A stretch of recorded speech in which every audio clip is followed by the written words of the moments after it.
Hey all, I thought we'd talk about today would be another important topic is going to be stops. Where do we place those stops? The effect of us placing our stops too close. Basically, most of us are all guilty of not wanting to lose what we just made. So I thought it would be perfect where we can discuss that. And if you need to put your sunglasses on because, Brian decided to wear about the loudest jacket you can ever possibly buy on this planet. So I'll wait a few seconds for you guys to grab your sunglasses. I don't know what you're thinking. But anyway, let's all joking aside, let's talk about stops. I think above and beyond the expectations and running a proper risk management in regards to our account size versus what we trade, I think the next thing down, I think it's equally as important is where we place our stops and why they're too close. Sometimes we leave them too far. Well, yeah, it has to be appropriate. I guess I'll take over from here. So basically, Sure. The stop needs to be appropriate based on the risk management, and then the trade has to be. So let's start from the beginning, right? So we talked about in the previous podcast the 1% rule, right? Your daily drawdown should never exceed 1% of your account, whether it's $100,000 or $100, whatever, right? That's going to be applicable across the board. The next thing is the amount of risk per trade. So let's say we have a $1,000. Let's say we have 100,000. We're going for 1% per day, so we're going for $1,000 a day, right? Mm-hmm. And we don't want to take any more than 20% of that being linked to one trade, right? So let's say we're going 1,000 max drawdown, 1,000 target, right? 200, no more than $200 or 20% of that risk per trade, right? So let's say we have $200 of risk, max per trade. Well, our stop needs to be able to be appropriately placed and still be within that $200 unit of risk, right? So if a trade requires a $300 stop for it to play out organically and effectively, then we can't run that system with this type of money management parameters, right? Right. So we have to make sure that the stop is not what you're willing to risk, right? This is the common thing. Oh, I'm willing to risk $100 per trade, so I'm gonna put the stop. Hey, let's just rewind that real quick. Not to interrupt you, but most people adjust their stops because of what they want to risk. Right. The market doesn't care about your trade. This is why we're doing the video. Most people put what they feel. Again, human emotion, right? Right. What they're willing to risk. Right. But the market doesn't care about you or your trade. It's irrelevant. It doesn't even matter, right? Right. So no one trades big enough size on the retail side for them to even move the market or affect the market. So essentially they're non-existent, right? It doesn't matter. Sure. So what matters is that you give the trade sufficient wiggle room, right, to play out. It's not too tight. It's not too wide, because at a certain point, once the price action structure breaks, at that point, then any additional drawdown is unnecessary, right? You're just taking unnecessary damage. But if you run, like, let's say you're going for 50 ticks and your stop is 10 ticks, if your stop is less than a third of your range, it's by default too tight, right? If you're going for 100 ticks and your stop is 10 ticks, that's never going to work. Right. That's just asking. So once you figure out what your daily goal is or what your risk is going to be on our previous podcast, once you understand what that is, that's where you adjusting your stops. Yeah. So in other words, what we're saying here is that, first of all, okay, let's use 1% again, right? So the first thing is, okay, what's the account size, right? Don't draw down more than 1% of your account. And another reason for this is, like, I use this analogy all the time. People don't understand this, right? If you have 100K and you lose 50,000, you lost 50%. But to go from 50,000 to 100,000, you have to make 100%. So it takes twice as much effort to dig out of a hole as it does to get into that hole in the first place. So stop doing that, right? You lose $100, you lose 1%, you have to make 2% to get back to square one, right? So it's important not to have big drawdowns. Big drawdowns kill a trader, and big drawdowns come from over leverage or inappropriately placed stops, right? So let's go back to the analogy again. We have $1,000 a day, 1% max drawdown, and we don't want to risk more than 20% of that $1,000, in this case $200 per trade. So we want to make sure that our trade has, like, it can't draw down more than $200 and still be appropriate. So let's say we're going for 20 ticks and our stop with the price action structure is let's say 20 ticks, like a 1-to-1, right? Okay. So in that case, on the NQ, 20 ticks is $100. So we can't lose. So that's 10% of our daily max drawdown.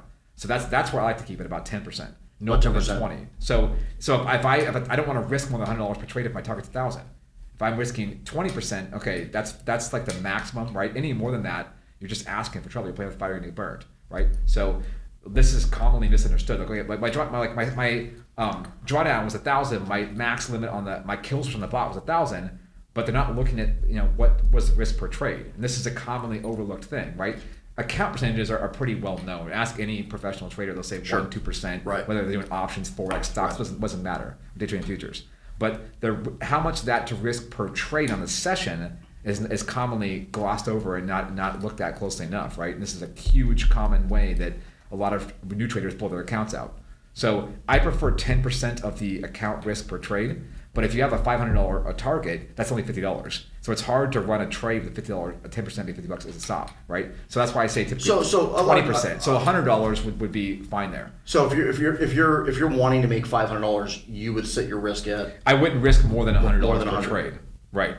Which is fine. So $100 is 20 ticks on the NQ, right? So typically, a lot of times you just go into the MNQ, run a 5 lot of the MNQ, and have a wider stop, right? Because what you want to make sure is the stop is appropriate to the reason for the trade. So if it draws down, like let's say you get into a trade right on an up bar, right, and it draws down to the point where that reason for entering is no longer valid. The price action structure is broken, right? So the previous swing high, swing low, whatever. Once that's violated, right? And once the trade goes in your favor, you can tighten the stop as well. Right. So once you get a couple bars of progression into the range, you want to naturally move the stop up. And there's formulas for this, and we have it in our trading videos and risk management stuff where we talk about this specifically. So as the trade moves in your favor, that's why we have the multi-entry, right? We want to take partial profit, typically a 2-to-1 front load where we have 2 entries, 2 counters to entry 1, 1 entry 2, and we take the bulk of the money off the table because usually target 1 is placed close enough, and targets this kind of correlates into stops, so I'll kind of go into it a little bit because it's relevant. So if we're running a 2 entry, right? So the trade string we take 2 counters to entry 1, 1 entry 2, we hit the first target, and then we use a break even plus X trailing stop. So we'll take most of the time, like 75-80% of the time, target 1 will get hit. Sure. Because we want to get out of the trade with some quick cash and then go for the runner. Take away the risk. Right, because we don't know how far the move's going to go.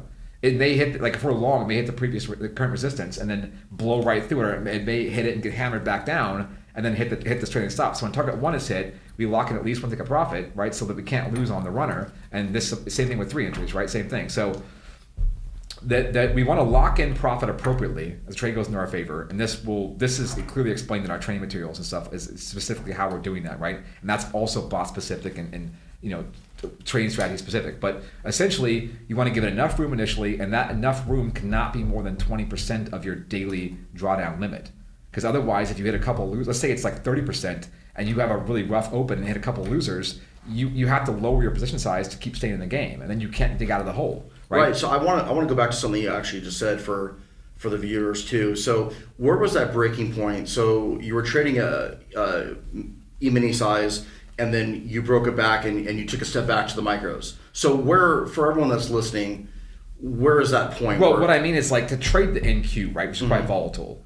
You typically want to have 20, 30 ticks minimum of a stop, right? So if your target is, let's say, $300 a day or something, in order to risk 20% of $30 is $60. So you can't really run a $60 stop on that full size NQ. Right. So you're going to have to say, okay, well, I'm going to trade 5 MNQ, cut that exposure in half, and start there and work your way up. Once you have a bigger profit, let's say you have a $10,000 profit buffer to play with, then you can go. So in certain cases, especially if you're like in the 500 or under, a lot of times you can still run $100 risk per trade with the NQ or ES on one contract, right? But if you're trying to run a 2-to-1 front load on a $500 range, you need to go to the micros. Right. And you know what Brian's saying too, and this is what I hear a ton of. Everyone changes their strategy on how they adjust their sizes to how they feel. Again, we keep going back to how one feels. What Brian's explaining is we never break our strategy. If we're not allowed to add the proper stops, we jump down, like you're saying, like you jump down to micro so you can still apply the appropriate stop. Never just apply a portion of the stop or too wide of a stop because of your position. If your position doesn't allow your stops to be adequate, you need to drop down to a micro to make sure that you can have a wide enough stop so you can allow the play to play out, the trade to play out. Yeah, because basically, again, the market does not care about you or your stop, right? This is a game of math, and we must use strict money management, right? Right. It's just numbers. This is math and data science. That's all bot algo trading is, right? Obviously, your personality or whatever you like is going to affect what style of trading appeals to you, like trend, scalp, mean reversion, whatever.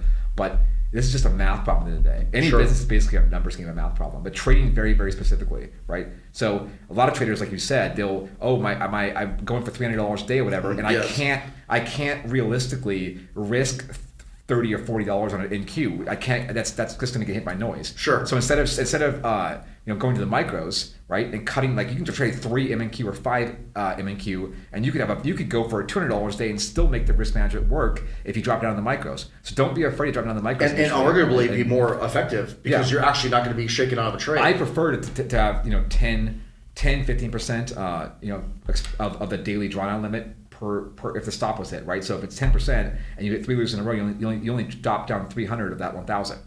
But most traders, they're taking $300, sometimes even 400 of that 1,000 per trade, without even calculating the slippage. Right, and then and then they which obviously the slippage and everything, you're gonna hit a little bit harder than what you thought. So if you're at 20%, you're probably gonna hit for 25, right? Especially with the NQ on the open, the way it's flying around everywhere. So like we were talking about, basically you have to.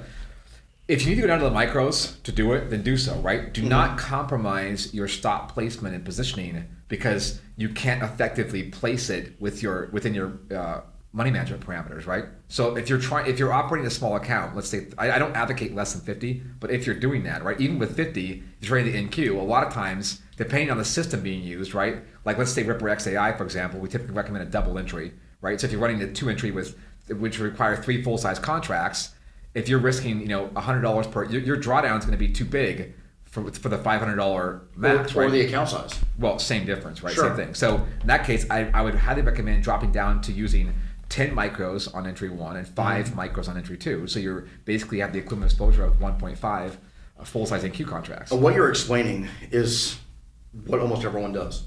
This is what almost everyone does. They don't really understand. I would have to say that if there was anything other than if I broke down everything that what traders do wrong, I would say that 99.9% of traders, they change the way that they trade and not abide by the rules, and they don't apply what you're doing. So inherently it's causing this problem over and over and over again, and they want to trade a certain way because that's how they want to trade, but they're not understanding that when if you lower go down to micros, you're actually trading with the proper stop, with the proper strategy in place, not change the strategy because of the money that you want to lose, and you're not applying the correct stop settings. I mean, you've got to run a system that's can be applied correctly within the risk, within the account size and drawdown. But most don't trade that way. They're not understanding of how important that is. Well, it's very difficult to do by hand. Bots make it easy because you just set the parameters. You say, okay, the amount of contracts entry 1, entry 2, this amount of, you set the risk reward ratio, you set when the bot trades. So a bot will make sure that those rules are followed. But by hand, it's very difficult to be disciplined enough to do that.